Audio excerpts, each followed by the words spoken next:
பண்ணை பால் வாங்கினா கட்டியா இருக்கும்னு பார்த்தா ஆமா அந்த பண்ணைக்கு போறதுக்கு முன்னாடியே கேன்ல ஊத்தி வச்சிருப்பாங்க. ஊத்தி வச்சு அங்க கறந்து பாலை கேன்ல வச்சே கறக்கிற மாதிரி கறந்து பண்ணையில அளந்தாவும். ஆனால் அதுக்கு மிஷின் கண்டுபிடிச்சிட்டாங்களாம் ஐயா. என்ன மிஷினுமா? தண்ணிக்குள்ள அந்த அதாவது பாலுக்குள்ள அந்த மிஷினை வச்சா தண்ணி எவ்வளவு சேர்ந்திருக்குன்னு காட்டி கொடுத்துரும். எல்லாம் மனுஷன் கண்டுபிடிச்சது தானே. ஆமா அது காட்டி கொடுக்காம இருக்கிறதுக்கும் அவனே வச்சிருப்பானே.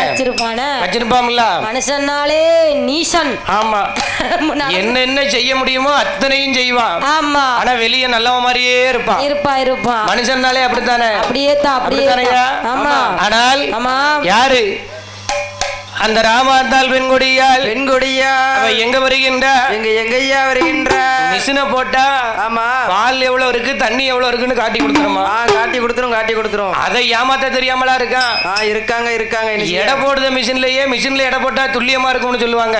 ஆமா ஆனா அதையே இப்ப தான் ஏமாத்திருந்தாங்களே. எல்லாத்தையும் இப்ப ஏமாத்திருந்தாங்களே. அத மாதிரி தானே டெக்னாலஜி வளர்ந்து போச்சு.